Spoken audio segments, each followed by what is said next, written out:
GamerCast Network.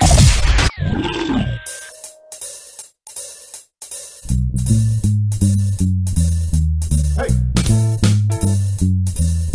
All right.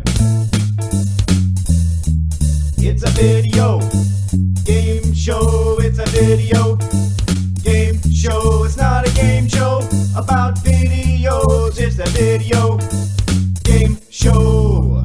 Hey, it's the GamerCast Network Video Game Show, episode number 69 for December 23rd, 2007. I'm MC Fragsalot, and on the show this week, we got Chad and Phil. Hey, guys. Hey, happy Festivus. Happy Festivus. Happy New Year's. Will we have a New Year's episode? Yes, we're going to have a New Year's episode. This is only this week. All right, I also want to say happy birthday to you two. If you guys have been on the forums, you know it's been Chad and Phil's birthday. So my question of the week is, what has been your favorite birthday present? You guys better answer this correctly. Oh, for God's sakes. Phil. I want to say a Zune, but I think it's the 4,000 Microsoft points I got from Jill's parents. Oh. By the way, you can use those Microsoft points in the Zune marketplace.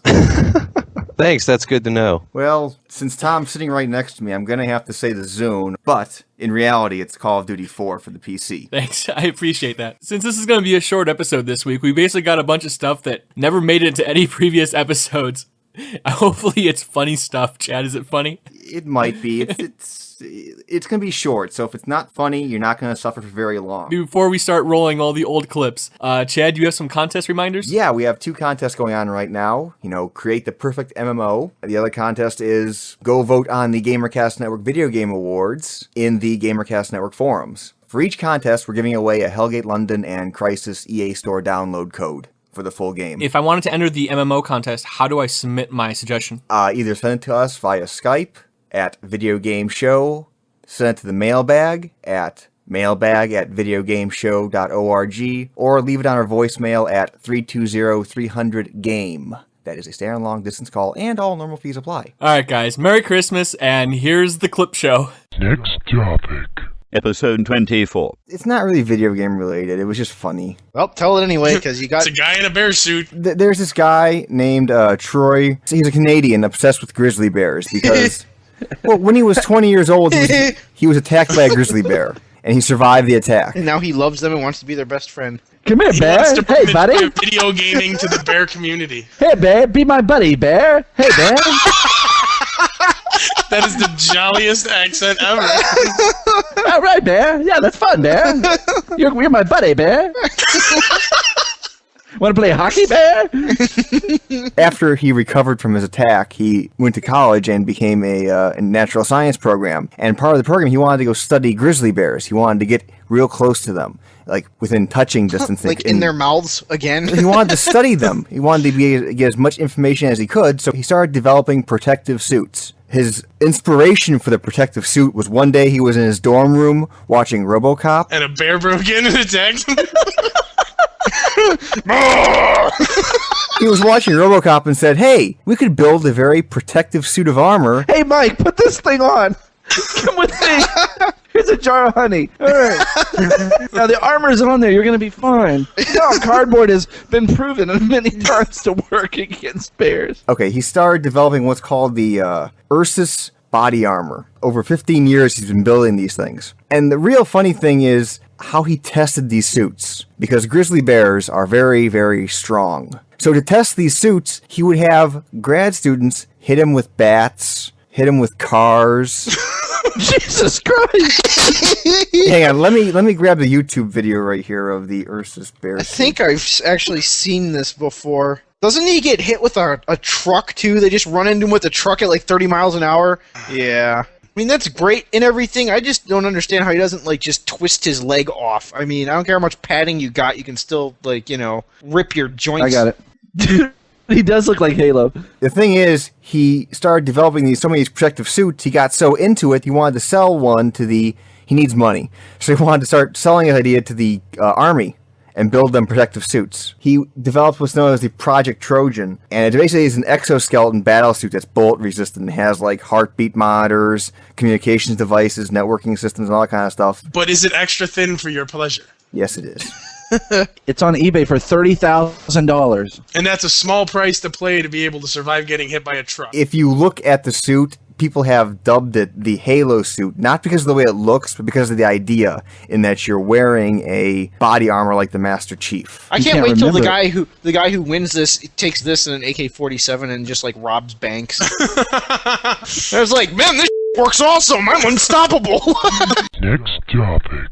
Blizzard's vice president of business development Is now the vice president of the world.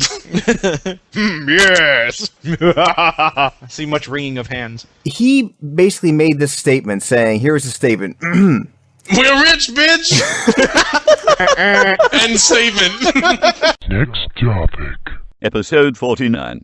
Anybody here ever play Painkiller? Yeah, it came with my 6800. Ah, well, they're going to be making a film out of that one too. No way. There's no story. Well, for the listeners at home, the Painkiller's quote-unquote story was a battle between heaven and hell. And the tagline of the game was, Heaven's got a hitman, which is basically your character in the game. It's not a very deep game. These are like games like Serious Sam.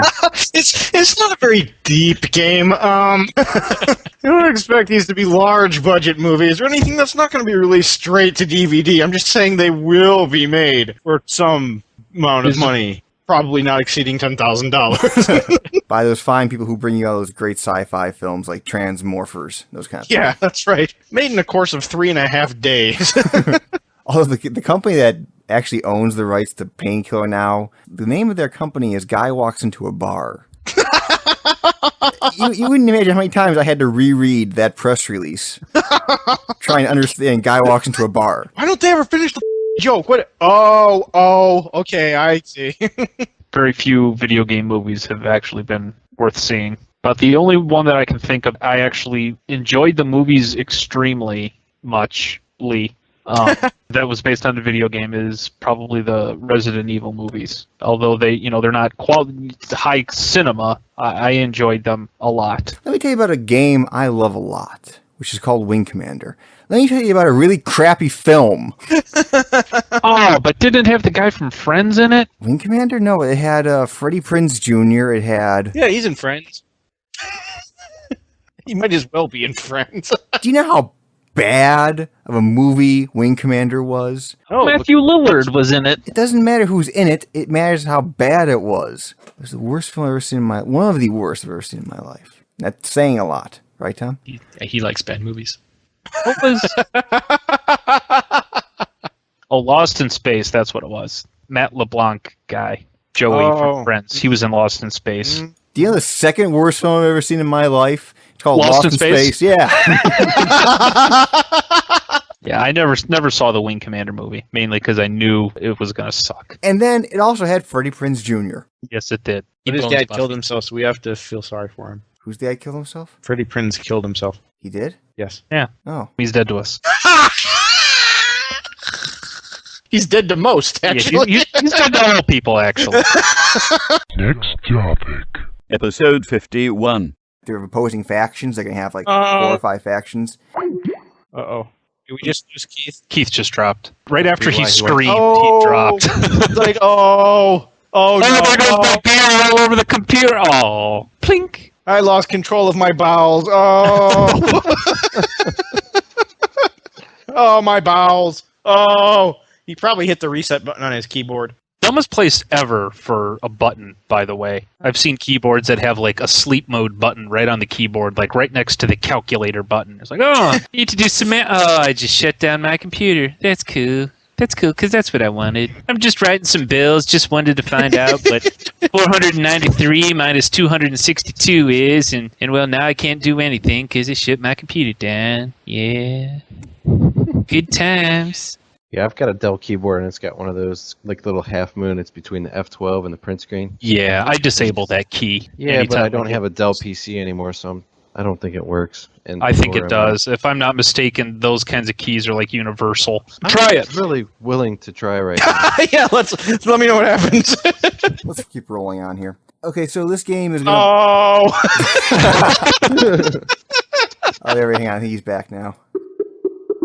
I just time say for a reboot. a button on your keyboard is not an intelligent. That's what we kept doing, dude, because all we heard of your noise when you left was, oh, and then you hung up. So the best 5 minutes, you just been going, oh, I lost control of my bowels. Oh. Next topic. Episode 52. Remember a couple weeks ago we talked about people getting shocked in weird ways, putting their sweaty legs in their PCs?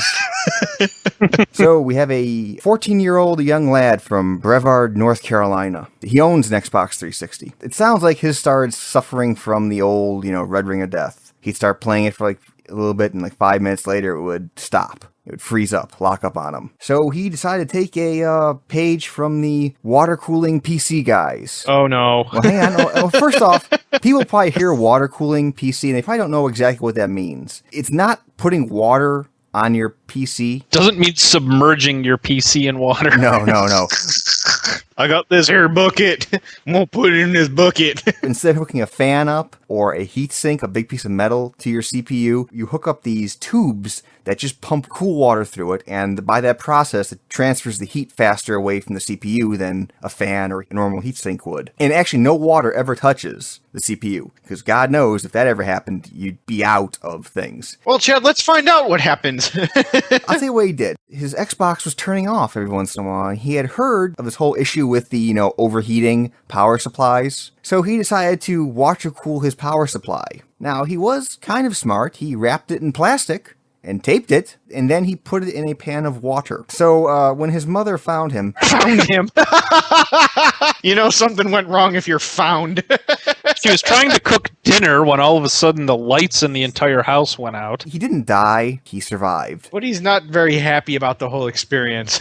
Yeah, so kids out there, if you want to water cool your Xbox, don't. Just don't. You'll void your warranty. To say the least. You might void your life as well. I'm amazed at some of the cooling solutions I have seen for PCs in this day and age. I've seen everything from... Dunking it in a bucket of water while wrapped in plastic wrap? Well, okay, I've seen working cooling solutions. It's an option. No, but I've seen the whole, water cooling. I've seen there's a company selling an air conditioning kind of style unit that plugs in one of the 5.25-inch bays in the front of the thing. And then I've seen overclockers, the guys who try to go like 10 times, 10 gigahertz. They liquid nitrogen cool the thing in a freezer with bottles of vodka next to it. They got it to run for like 10 seconds before it overheated. If you want to see really good cooling solutions, look to the overclockers, the guys who just want to say, I got it running at 6 gigahertz for 10 seconds. And then I melted my house. Next topic. Episode 59.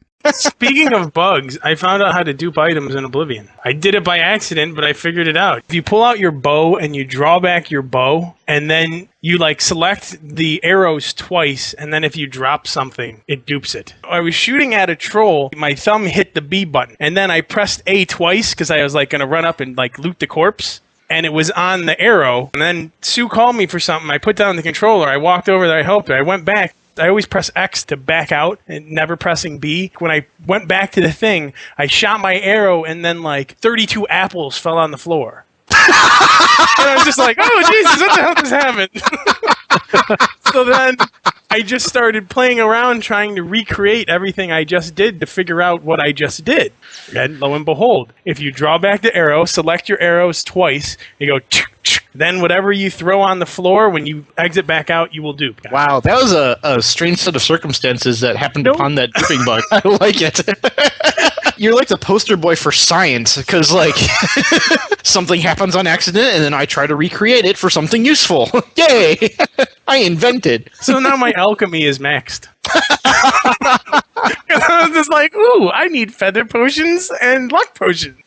Wrong. There's 32 of them. Exactly. It's however many arrows you have is how many items you dupe. But it was just funny because just by picking up a controller, I press X to go back out, and X is drop item. When I press B, just 32 apples go flying out in the hallway as I'm shooting the arrow. I'm like, where the hell did 32 apples come from? I had 2. Next topic. Episode 67. Yeah, I was going to say, how is Mass Effect? I know that has lots of moral decision-making in that game. Yeah, and for the most part, I'm good unless someone's an ass to me, and then I just try to screw them over any way I can. I was going to say, Sue and I named all the characters. I always have the same 2 characters in my group. I've got who we call Sassy, who is the soldier chick, and then Useful, who is... She's like... I'm going to start naming somebody in my party Useful. And she's the one that, opens the locks, Exactly. But she can't fight. She's not good at fighting. Opens So we the have locks, Sassy and- identifies the items, and you know Exactly. all that other. You know, has the diplomacy and all the other crap skills that you're not going to waste experience points on. So I have my character, sassy and useful. Next topic. Episode 68. There's what? I said Keith just popped up. Oh, he did? Oh, he did. He has power. You lied to me, Ivan. Damn it. I said he might not be on. When he called me, he said he had no power, so clearly he got to power sometime. All right, who's going to bust out with Snap? I got the power. I got the power. Hello? Hello, you're there. You're there. We can hear you. We can hear you. Okay. Be forewarned, I'm faced. I wasn't expecting to be doing anything, so I sat alone in the dark drinking, playing my Nintendo DS. I played Arcadian Warriors today. That's fun. That's a fun game, too. All the quests you pretty much straight up kill this many things, go kill this thing, go get me 20 scorpion tails, that kind of stuff. I don't see any big epic story. Yeah, there doesn't appear to actually be any story other than plop you down. Well, there's a background story for kind of how you came to be, but then it's like plops you down in the middle of the city, and the first person you talk to says something like, go help Bob the merchant, because he's got pigs running around in his basement that he needs to get killed. How's your merchanting coming there, Bob? Oh, I'm working on it. I'm only level 3. You're a merchant? Yeah. For what? Can we stop now? This obviously isn't going anywhere. And I think Keith's confused. I'm very confused. I said the first quest you get is from Bob the merchant, so they kind of rolled with our Bob. Oh, right on. Except you're drunk. I don't know if it registered or not. It did once he explained it. Well, if you explain the joke, it's not funny anymore.